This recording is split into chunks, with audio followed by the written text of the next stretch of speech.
Boa tarde, meus irmãos, paz do Senhor. Deixa eu só organizar aqui.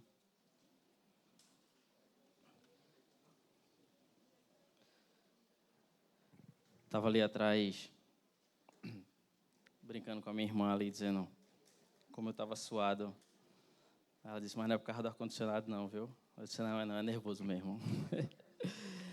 Mas amém, meus irmãos. Que alegria estar com vocês aqui mais uma vez, para a glória do Senhor. Queria compartilhar com vocês hoje uma palavra que não é novidade para nós, não é algo que já não tenhamos sido ministrados muitas vezes, mas não nos envergonhamos, né, das palavras do Senhor e não nos cansamos de repetir aquilo que Ele tem falado aos nossos corações. E eu senti da parte do Senhor algo que Ele vem ministrando ao meu coração, né, algo para a minha vida, já há algum tempo, alguns meses eu diria, desde o nosso retiro de jovens, né, que o Rei veio e compartilhou com a gente, e agora mais recentemente a Conferência Ramos. Então é algo que o Senhor tem trazido ao meu coração como rotina, né, como diariamente. E eu queria compartilhar um pouquinho com vocês, repito, nada de novidade, nada de diferente, mas algo que falou comigo e eu gostaria que, tenho certeza, que vai falar com vocês também. O tema, né, se houvesse um tema assim para a palavra, presença e intimidade. E é sobre isso que o Senhor tem ministrado ao meu coração, sobre a presença dEle e ter intimidade com Ele. E aí, esses dois aspectos têm ressoado dentro do meu coração, e o Senhor veio moldando aquilo que eu vou trazer hoje aqui para vocês, de alguma forma, para que a gente conseguisse falar sobre esses temas de presença e intimidade. Então, acho que Jonas citou sobre isso durante a conferência, e dessa maneira eu vou tentar compartilhar com vocês hoje. Lendo as Escrituras e lendo, né, o texto bíblico lá, meditando um pouquinho, veio ao meu coração de que, enquanto Jesus estava aqui na Terra, né, no nosso meio, entre os homens, existiam diferentes grupos de pessoas com diferentes níveis de aproximação a Jesus. Existiam, pelo menos, e aí, obviamente, essa lista não é exaustiva, ela é uma exemplificação daquilo que o Senhor falou ao meu coração. Existiam ao menos 6 grupos de pessoas naquela convivência com Jesus. Então, existiam aquelas pessoas que, de antemão e logo de cara, eles não queriam absolutamente nada com Jesus, eles ignoravam a presença do Senhor, eles não queriam estar perto do Senhor, eles, inclusive, queriam o mal para o nosso Senhor Jesus.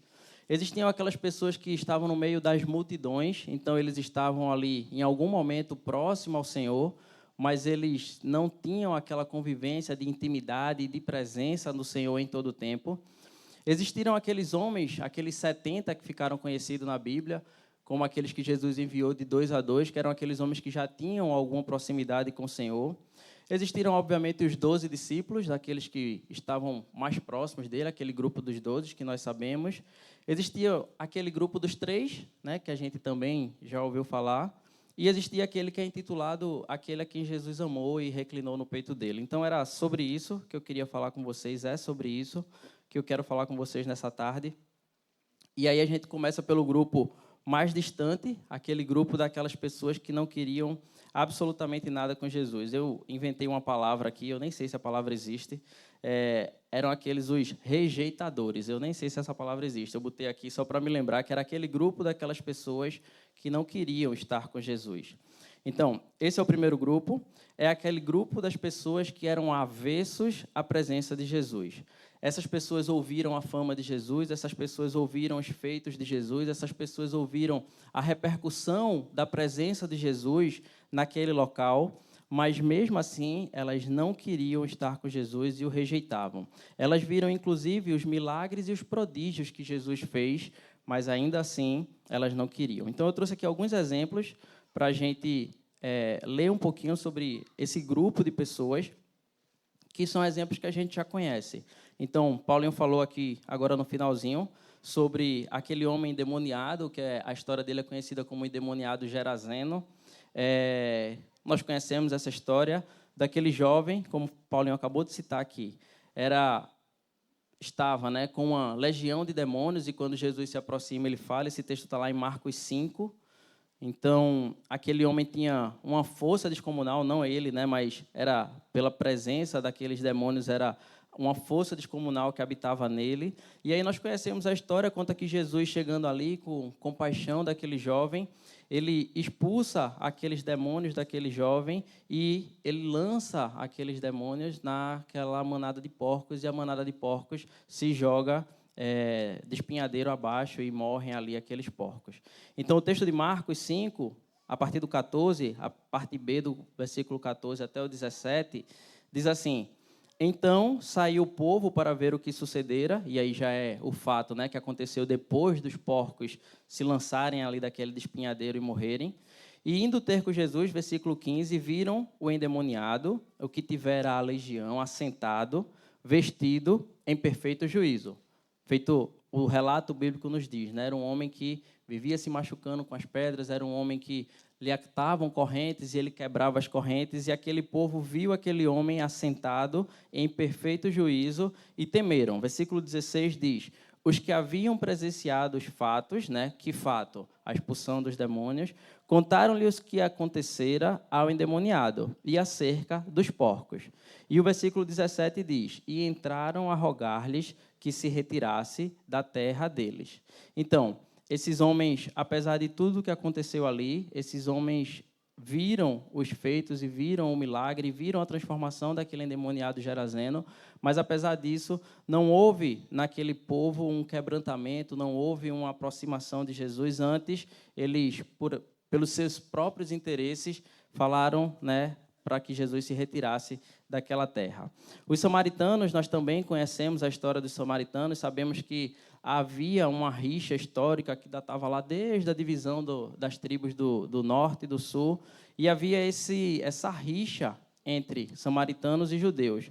E aí, no livro de Lucas, no capítulo 9, traz uma passagem, versículo 51, também que mostra a aversão do povo samaritano àquele homem judeu, a Cristo Jesus, quando ele estava passando por aquela terra, por aquele local.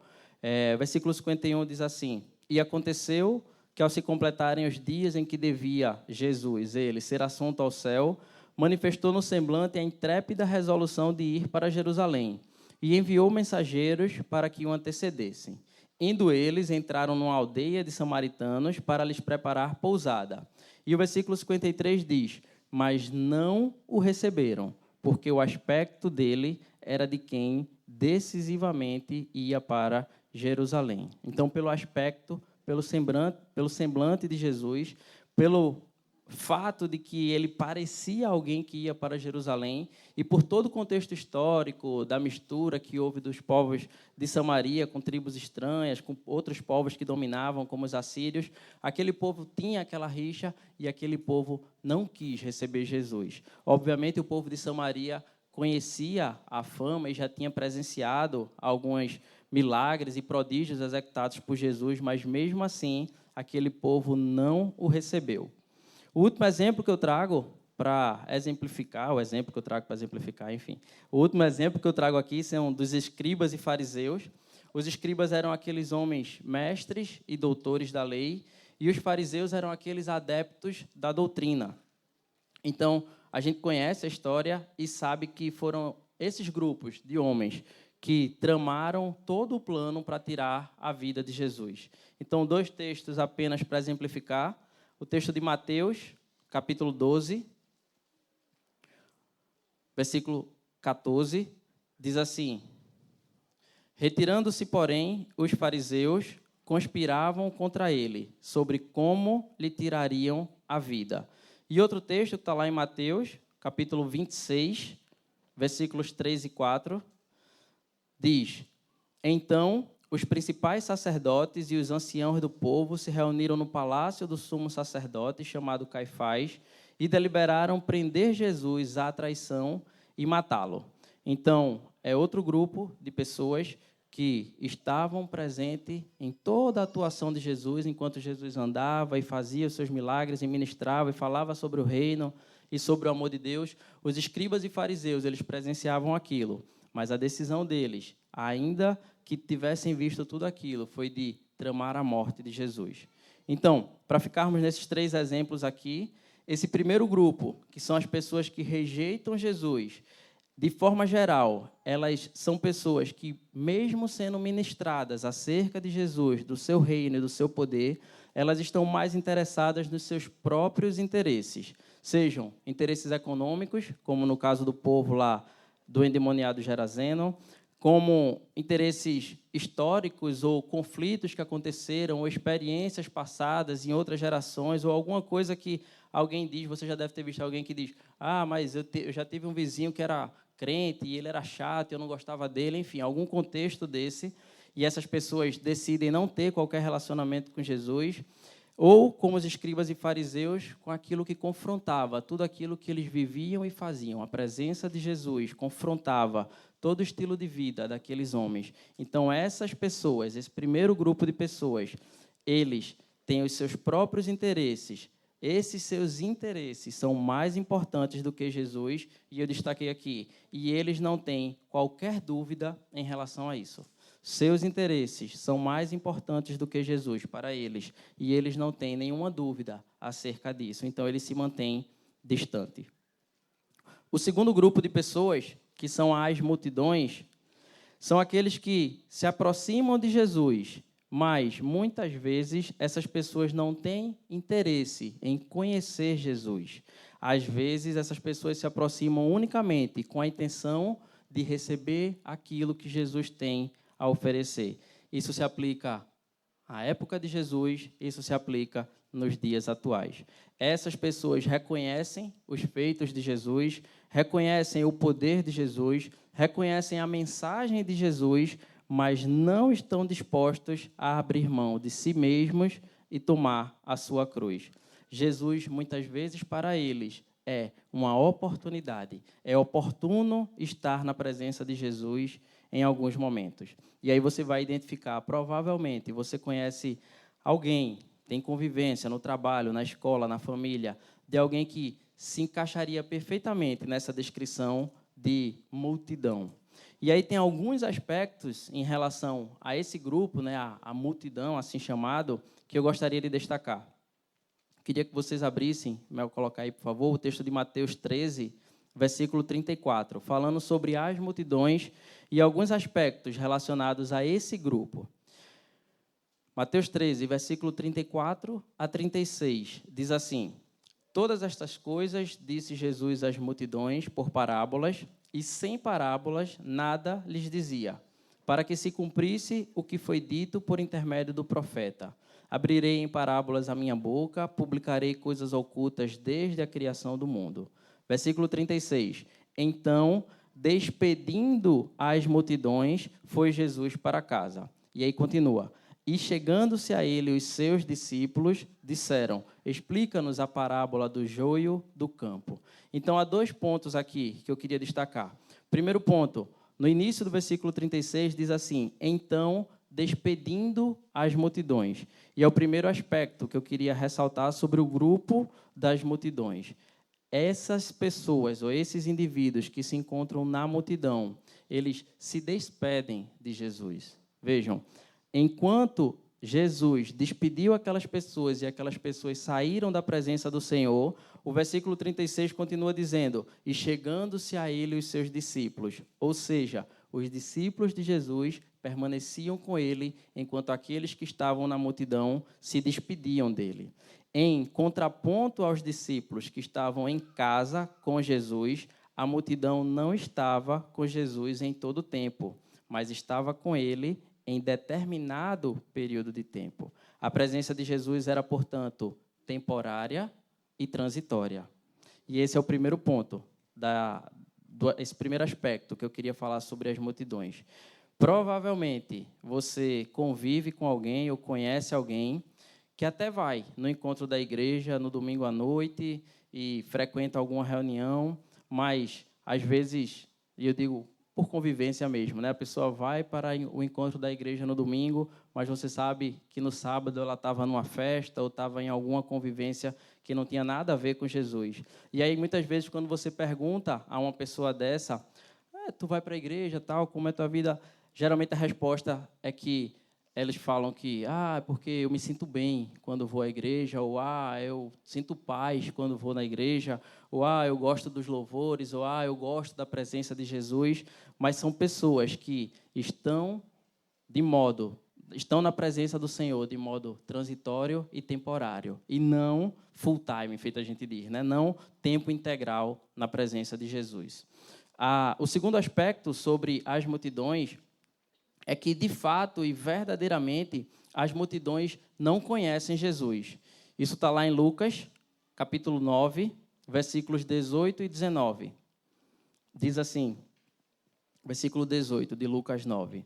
Estando ele orando à parte, achavam-se presentes os discípulos, a quem perguntou, Jesus perguntando aos seus discípulos, quem dizem as multidões que sou eu?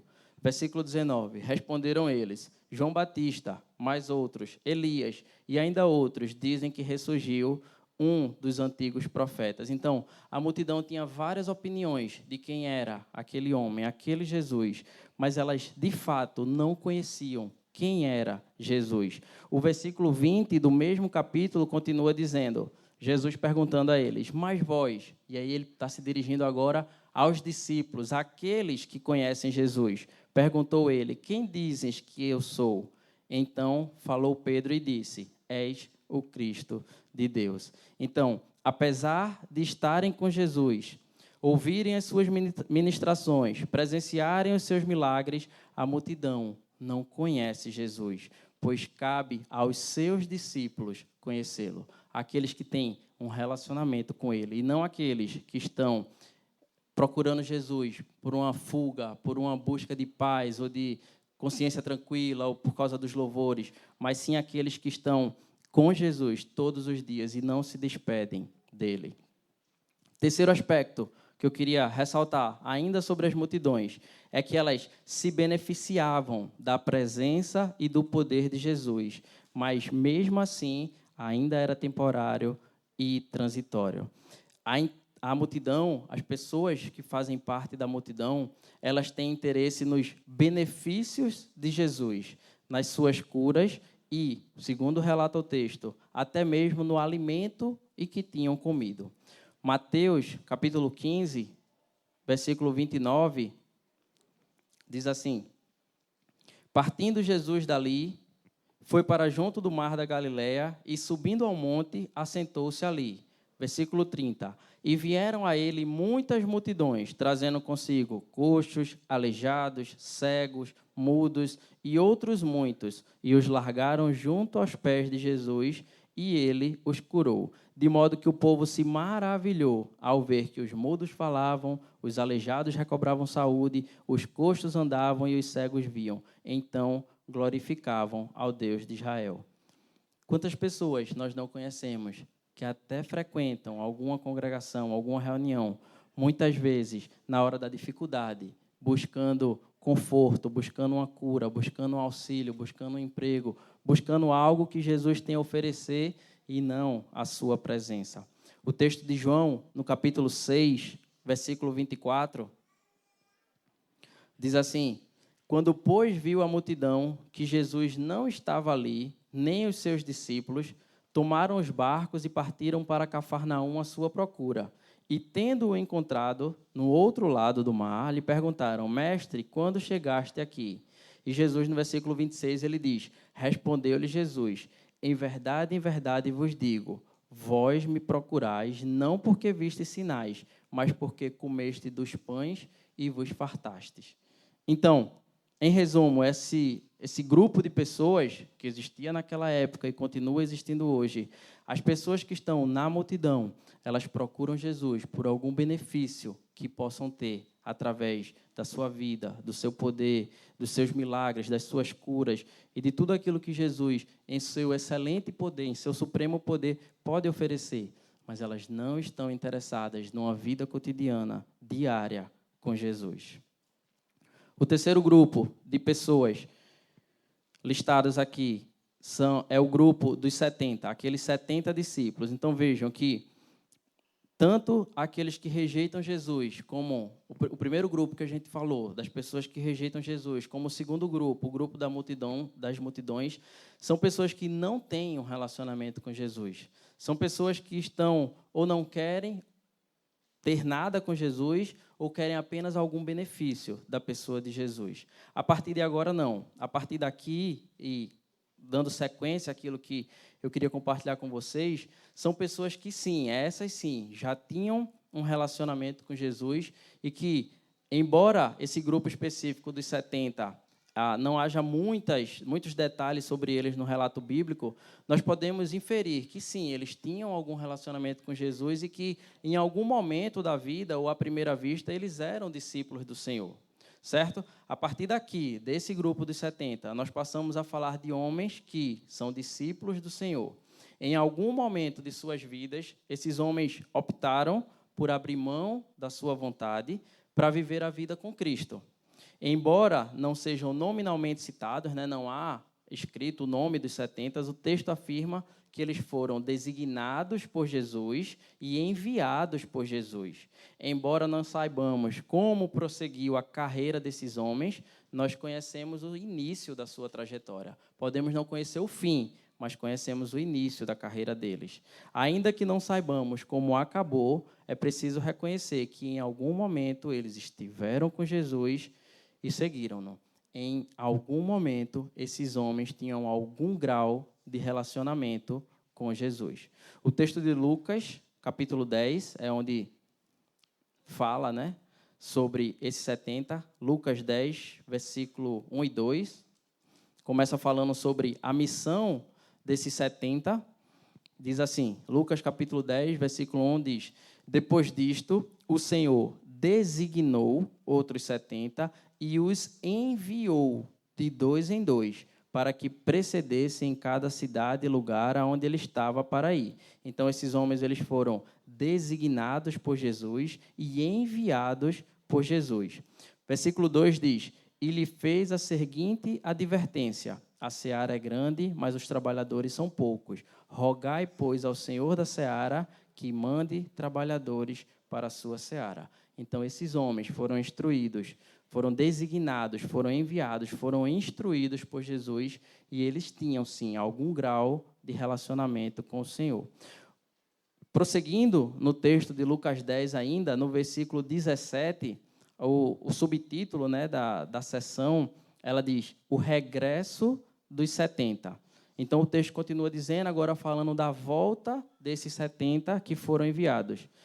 Versículo 17. Então, regressaram os 70, possuídos de alegria, dizendo: Senhor, os próprios demônios se nos submetem pelo teu nome. E aqui eu gostaria de fazer uma pausa aqui. Vejam que esses homens que foram enviados, foram designados e enviados, eles voltaram cheios de alegria, porque tinham visto a atuação através da vida deles, a atuação do Senhor através da vida deles. Eles dizem: Senhor, os próprios demônios se nos submetem, né, aqueles 70, pelo teu nome. Mas ele lhes disse: eu via Satanás caindo do céu como um relâmpago. Versículo 19. Eis aí, vos dei autoridade para pisar de serpentes e escorpiões e sobre todo o poder do inimigo, e nada absolutamente vos causará dano. E aí no versículo 20, um alerta de Jesus para esses 70 homens. Não obstante, alegrai-vos, não porque os espíritos se vos submetem, e sim porque o vosso nome está arrolado nos céus. Então, há, sim, um relacionamento desses homens com Jesus. Ainda que eles não fossem aqueles homens mais próximos, ou aquele grupo de pessoas mais próximo que conviviam diariamente com Jesus e dormiam e acordavam e faziam as refeições, esses homens, sim, tinham um relacionamento. E aí o texto de Marcos 7, versículo 21, deixa um alerta para todos aqueles, não só específico para nenhum grupo de pessoas, mas para todos nós que seguem ou que decidem seguir Jesus. Mateus 7, 21 diz: nem todo o que me diz Senhor, Senhor entrará no reino dos céus, mas aquele que faz a vontade de meu Pai que está nos céus. Muitos, 22, muitos naquele dia hão de dizer-me, Senhor, Senhor, porventura não temos nós profetizados em teu nome, e em teu nome não expelimos demônios, e em teu nome não fizemos muitos milagres? E o 23 termina, então lhes direi explicitamente, nunca vos conheci, apartai-vos de mim, os que praticais a iniquidade. Então, esse grupo de pessoas é aquele grupo formado por pessoas que têm um relacionamento com Jesus. Não é o grupo mais íntimo de Jesus. Os relatos bíblicos não trazem isso, mas são pessoas que têm um relacionamento com Jesus. Ainda assim, o texto de Mateus 7, na verdade, desde antes, o texto de Lucas 10, quando Jesus diz que eles deveriam se alegrar pelo nome estar nos céus e não pelo que faziam, e a continuidade do que a gente leu, do texto de Mateus 7, nos deixa um alerta de que nem todos aqueles que fazem ou que manifestaram o poder do Senhor, muitos naquele dia do juízo final vão dizer Senhor, Senhor, e ele dirá, apartai-vos de mim, os que praticais a iniquidade. Esse é o terceiro grupo de pessoas. O quarto grupo de pessoas, e aí a gente vai afunilando cada vez mais para o círculo de pessoas que têm intimidade com o Senhor e que desfrutam da sua presença. O quarto grupo de pessoas são os 12 discípulos. Então, imagina assim, eu nem fiz a imagem, eu até pensei de fazer a imagem, mas não fiz. Imagina que Jesus é uma bolinha no centro, e aí você tem vários círculos maiores circundando aquele círculo principal. Então, de fora para dentro, são aqueles que estão mais distantes de Jesus, até chegar naquela bolinha que está dentro, intrinsecamente relacionada com o próprio Senhor. Então, a gente vai avançando. Os que não queriam nada, as multidões, os 70 e agora os 12. Os 12 discípulos, os 12 apóstolos. Então, esses homens foram aqueles que, de fato, conviveram com Jesus. Esses homens, sim, conheciam, não de ouvir falar, mas de os olhos verem e as mãos tocarem Jesus. Não foi aos outros homens, não foram às multidões que Jesus deu o privilégio de ouvir as explicações das parábolas, mas foi a esses 12 homens que Jesus concedeu estarem perto o suficiente para que Jesus lhes explicasse o sentido das parábolas. A estes tinham o direito, ou não o direito, né, mas a estes tinham o privilégio de serem revelados os segredos daquilo que Jesus falava. Então, estes homens, literalmente, eles dormiam e acordavam com Jesus. Eles faziam as refeições com Jesus. Esses homens estavam no círculo íntimo de Jesus. Então, o texto de Lucas, capítulo 6, versículo 12.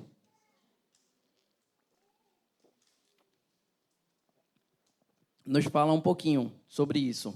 Ele diz assim, Lucas 6, versículo 12, diz: Naqueles dias, retirou-se para o monte, a fim de orar, e passou a noite orando a Deus. E quando amanheceu, chamou a si os seus discípulos, e escolheu 12 dentre eles, aos quais deu também o nome de apóstolos, que quer dizer enviados. Então, aqui traz a lista dos 12. Simão, a quem acrescentou o nome de Pedro, e André, seu irmão, Tiago e João, Filipe e Bartolomeu, Mateus e Tomé, Tiago, filho de Alfeu, e Simão, chamado Zelote, Judas, filho de Tiago, e Judas Iscariotes, que se tornou o traidor.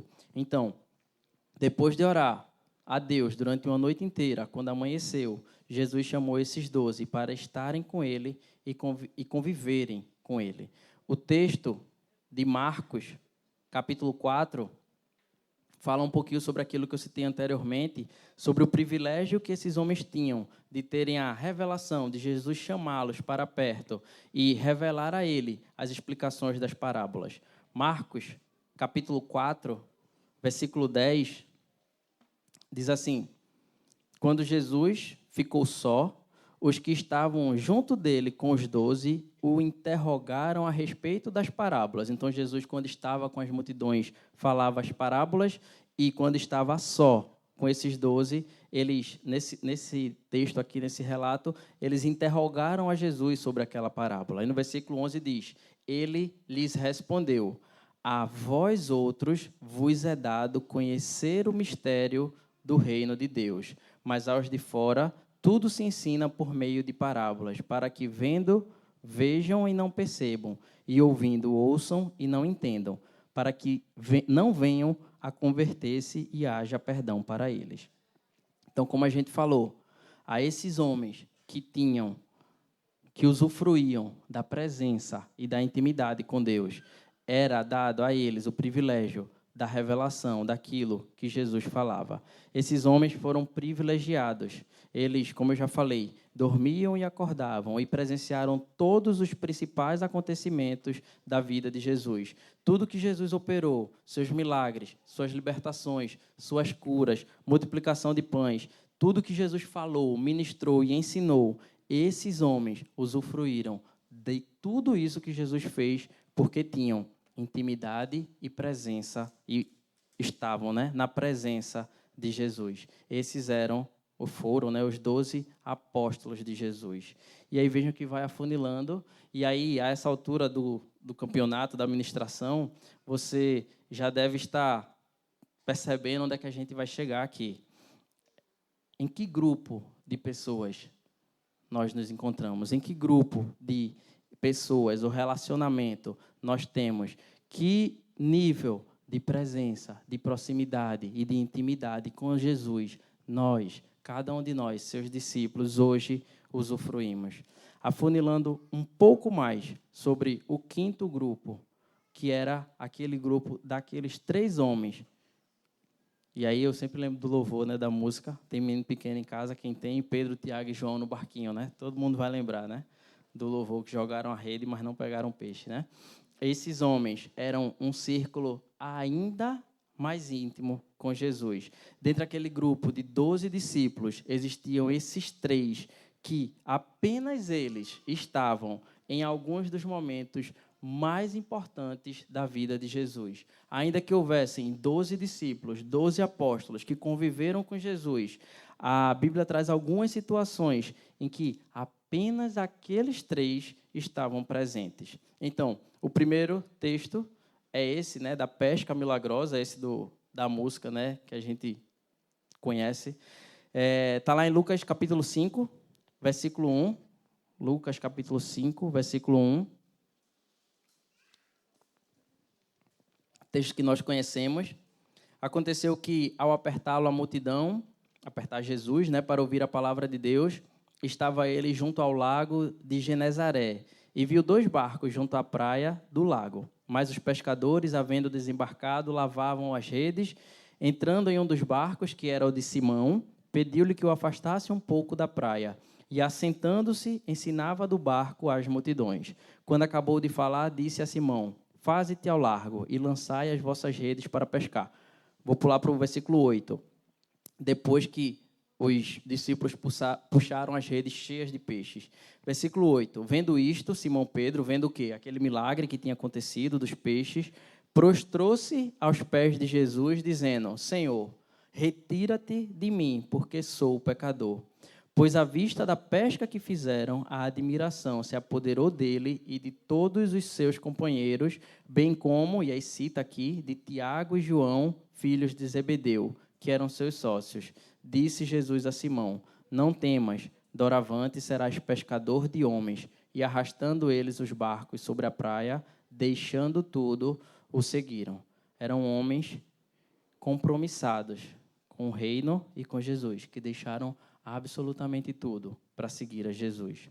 O texto de Mateus 17 fala sobre a transfiguração. Nós também conhecemos esse texto, que foi ali aquela experiência sobrenatural que aqueles homens puderam testemunhar. Mateus 17, versículos 1, diz assim: 6 dias depois, tomou Jesus consigo a Pedro e aos irmãos Tiago e João, e os levou, em particular, a um alto monte. Então, o texto diz: 6 dias depois, tomou Jesus a Pedro, Tiago e João, e os levou, em particular, a um alto monte. E foi transfigurado diante deles, e o seu rosto resplandecia como o sol, e as suas vestes tornaram-se brancas como a luz. E nós conhecemos o episódio da transfiguração. Então, foram aqueles 3 homens, aquele círculo ainda mais íntimo, que estavam com Jesus na experiência ou na ocasião da transfiguração. Existia entre eles ainda mais proximidade e intimidade com o Senhor. Essas experiências sobrenaturais, essas experiências que o secreto de Deus nos revelam, é para aqueles que estão muito, mas muito íntimos com o Senhor. Não é para todo mundo, mas é para aqueles que vivem presença e intimidade de Jesus. Esse exemplo da transfiguração, esse fato da transfiguração, mostra uma experiência que não foi para todos, mas foi para alguns, aqueles mais próximos do Senhor. A Bíblia também relata a cura da filha de Jairo, e esse eu nunca tinha percebido. Está lá em Lucas 8, 49 a 52. Nós conhecemos o texto, nós conhecemos a passagem da cura da filha de Jairo, mas eu, particularmente, nunca tinha percebido quem estava lá com Jesus. Versículo 49 diz: falava ele ainda quando veio uma pessoa da casa do chefe da sinagoga, dizendo: tua filha já está morta, não incomodes mais o mestre. Mas Jesus, ouvindo isto, lhe disse: não temas, crê somente e ela será salva. Versículo 51.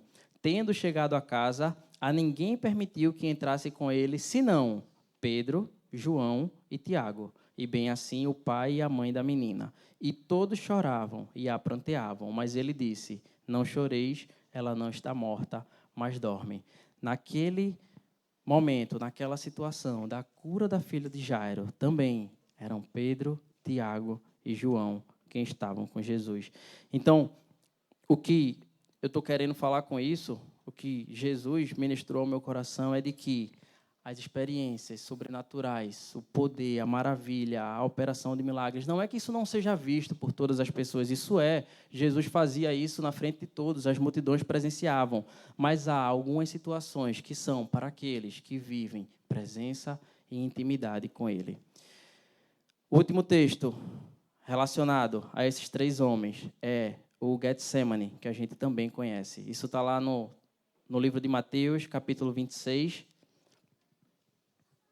versículo 36 e 38. Mateus 26, 36 a 38. Diz assim: em seguida, foi Jesus com eles a um lugar chamado Getsemane e disse aos seus discípulos: assentai-vos aqui enquanto eu vou ali orar. E levando consigo a Pedro e aos 2 filhos de Zebedeu, Tiago e João, começou a entristecer-se e a angustiar-se. Então lhe disse: a minha alma está profundamente triste até a morte. Ficai aqui e vigiai comigo. A gente conhece o texto, né? Eles acabaram dormindo, mas que privilégio daqueles homens serem chamados por Jesus. Veja que esse, certamente, junto com a crucificação, mas ali no Getsemane é quando Jesus começa a sofrer aquele processo de separação do Pai, a se entristecer, a se angustiar. E aqueles homens foram levados por Jesus a estarem ali com Ele. Pedro, Tiago e João. Jesus disse: venham comigo. Naquele momento que inicia ali, o momento mais difícil da passagem de Jesus aqui, a separação do Pai, lá estavam Pedro, Tiago e João, junto a Ele, porque gozavam da presença e da intimidade com o Senhor. Quem não gostaria de viver ou de ter essas experiências? Mas essas experiências, repito, são para aqueles que buscam presença e intimidade com o Senhor. E lembram, novamente, segundo as palavras de Jesus, não pelas experiências, mas pela presença do próprio Deus conosco. O último grupo, que não é um grupo, né, é aquele a quem se nomeia, né, o discípulo a quem Jesus amava.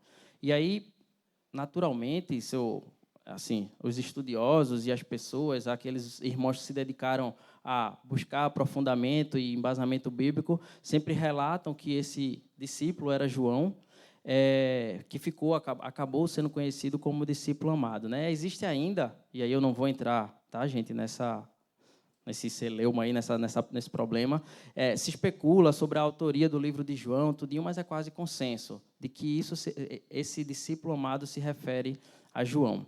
E aí, há 5 livros que são geralmente atribuídos a João, né? O próprio Evangelho de João, as 3 cartas, né, de 1ª, 2ª e 3ª João, e o livro de Apocalipse. Então, no próprio livro de João, capítulo 13, versículo 21, fala sobre aquele discípulo que estava reclinado sobre o peito de Jesus.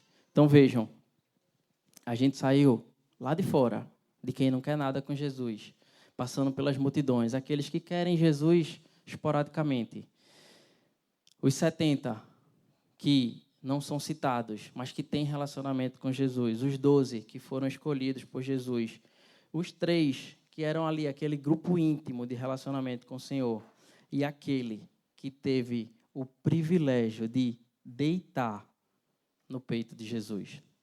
Vejam que nível de intimidade, que nível de comunhão com o nosso Senhor. Capítulo 13 do livro de João, versículo 21 diz: ditas estas coisas, angustiou-se Jesus em espírito e afirmou: em verdade vos digo que um dentre vós me trairá. Então, os discípulos olharam uns para os outros sem saber a quem ele se referia. Ora, versículo 23, ali estava conchegado a Jesus um dos seus discípulos, aquele a quem ele amava. A esse fez Simão Pedro sinal, dizendo-lhe: pergunta a quem ele se refere. Então aquele discípulo, reclinando sobre o peito de Jesus, perguntou-lhe: Senhor, quem é? Vejam que Pedro não estava do lado de Jesus. Aí Pedro faz sinal para ele, pergunta para ele quem é, porque ele estava do lado, próximo, aqui, de Jesus. Por esses dias, e aí, obviamente, eu não estou falando que Pedro não tinha intimidade com o Senhor, claro que tinha, mas você já deve ter ouvido, já deve ter passado pela situação de alguém que não é do Senhor, não vive o reino, não tem presença e intimidade, e dizer: tu que tem intimidade com Deus, faz uma oração por mim. Você já deve ter passado por essa situação. Fulano, cicrano, tu que, né, tem intimidade, né, tu que fala com Deus tudinho, faz uma oração por mim, ora em meu favor. Por quê? Porque são aqueles que vivem essa intimidade com o Senhor, que vivem essa presença. Então Pedro ali faz sinal e pergunta, e ele, reclinando-se sobre o peito de Jesus, pergunta a Jesus: Senhor, quem é? Ainda no capítulo de João, ainda no livro de João, capítulo 21, diz assim, aquele fato que nós também conhecemos. Depois disso, tornou Jesus a manifestar-se aos discípulos, e aqui, né, só contextualizando, após a morte e a ressurreição de Jesus. Depois disso, tornou Jesus a manifestar-se aos discípulos junto ao mar de Tiberíades, e foi assim que ele se manifestou. Aquele relato nós conhecemos. Estavam juntos Simão Pedro, Tomé, chamado Dídimo, Natanael, que era de Caná da Galileia, os filhos de Zebedeu, e mais 2 dos seus discípulos. Disse-lhe Simão Pedro: vou pescar. Disseram-lhe os outros: também nós vamos contigo. Saíram e entraram no barco, e naquela noite nada apanharam. Versículo 4. Mas ao clarear da madrugada estava Jesus na praia. Todavia, os discípulos não reconheceram que era ele. Perguntou-lhe Jesus: filhos, tendes aí alguma coisa de comer? Responderam-lhe: não.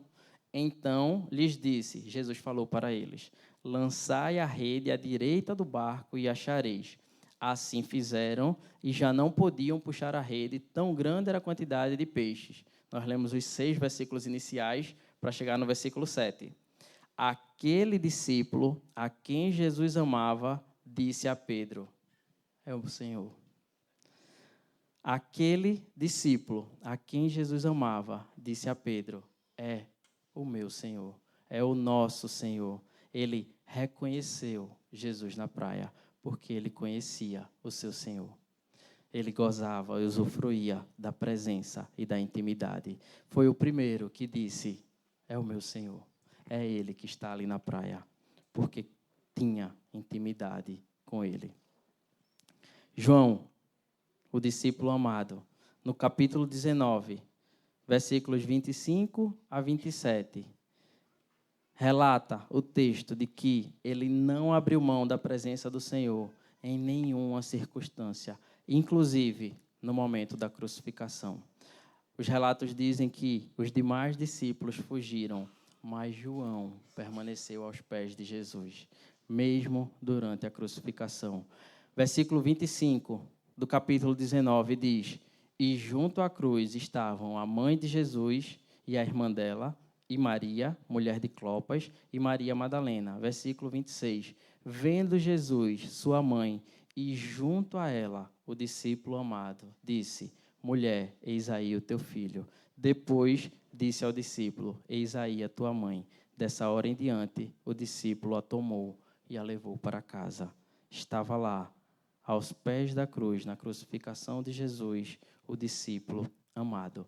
Não abriu mão de estar com o seu Senhor sob nenhuma circunstância. Para finalizar essa parte de João, as revelações do Apocalipse foram entregues a João. Foi a João que Deus fez as revelações dos fins dos tempos. Versículo 1. Eu não anotei a referência aqui, meus irmãos, me perdoem, eu perdi a referência aqui. Eu acho que é Apocalipse 1, versículo 1. Revelação de Jesus Cristo que Deus lhe deu para mostrar aos seus servos as coisas que em breve devem acontecer e que ele, enviando por intermédio do seu anjo, notificou ao seu servo João, o qual atestou a palavra de Deus e o testemunho de Jesus Cristo quanto a tudo o que viu. As revelações do Senhor são para aqueles que têm intimidade com Ele. E aí eu fiquei ali pensando, estamos bem no finalzinho, viu, meus irmãos? De que provavelmente você deve conhecer também alguém, alguma família em que você olha para o filho e vê o pai. Estou falando aqui, no meio de nós, assim, falando de homens. Você olha para a filha e vê a mãe. É impossível você olhar, e ainda que muitas vezes, em algumas situações, você conhece o pai, mas não conhece o filho. Os filhos chegam e você diz: é filho de fulano, só pode ser. Menino é igual, é idêntico, ele fala, parece o pai, se move, parece o pai, gesticula, parece o pai, até a posição que ele parece o pai dele. Você, ao olhar, identifica a semelhança do filho com o pai. Você certamente já vivenciou alguma situação como essa.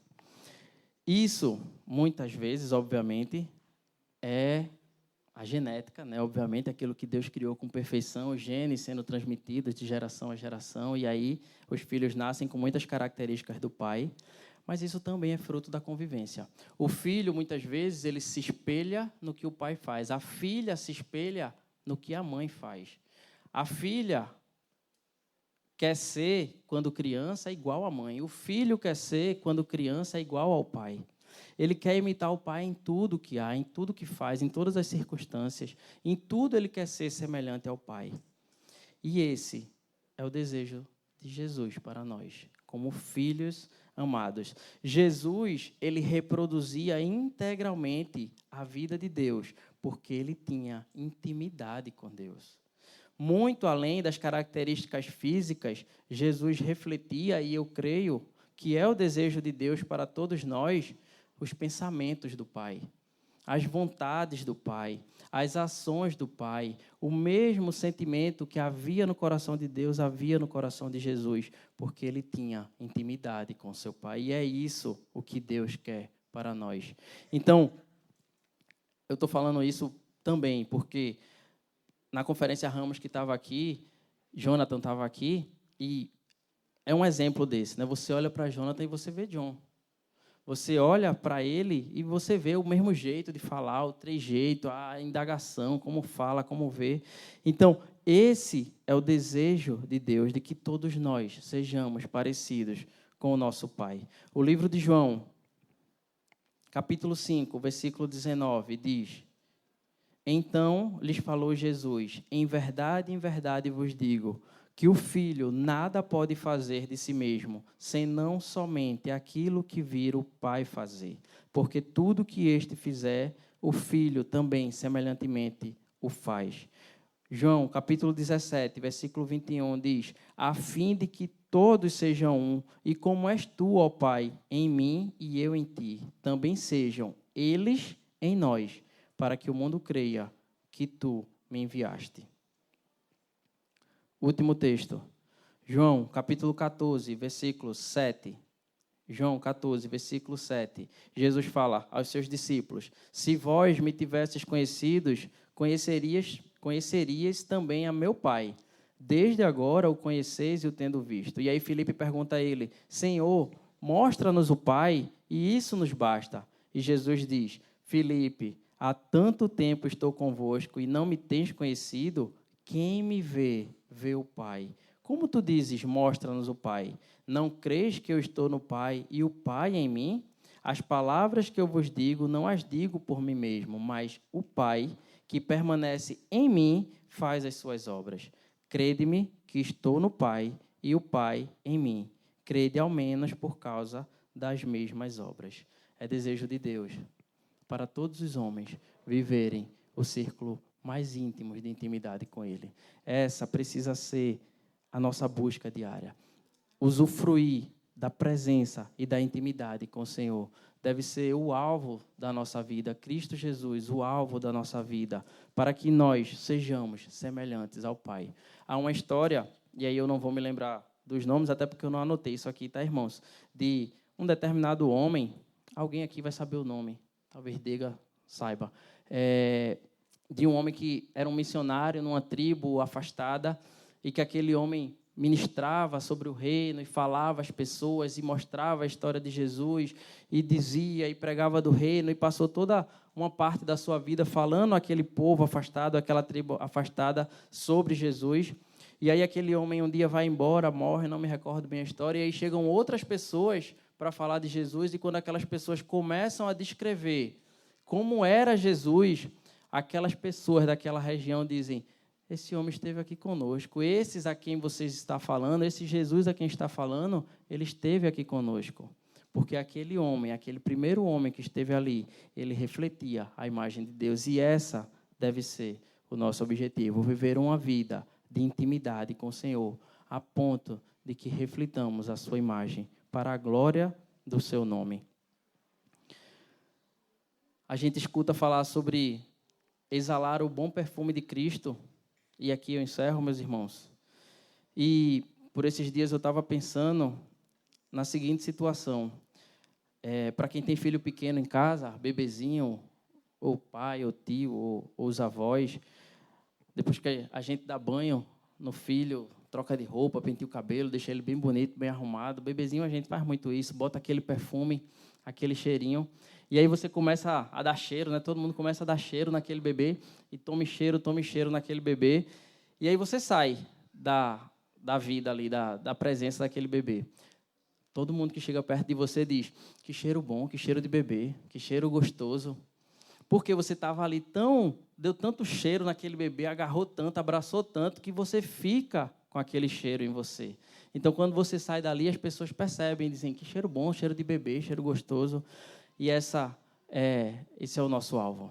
Estarmos tão envolvidos com Jesus, estarmos tão intrinsecamente ligados com Jesus, ter tanta profunda presença, intimidade e comunhão com Deus, que em todo lugar seja a presença, o poder, a vida, o cheiro de Cristo percebido por todos que estão naquele ambiente, porque Cristo vive em nós, porque nós estamos impregnados da pessoa de Cristo. Esse é o nosso objetivo. Que Deus nos abençoe e nos conduza a essa vida de comunhão e intimidade. Graça e paz, meus irmãos.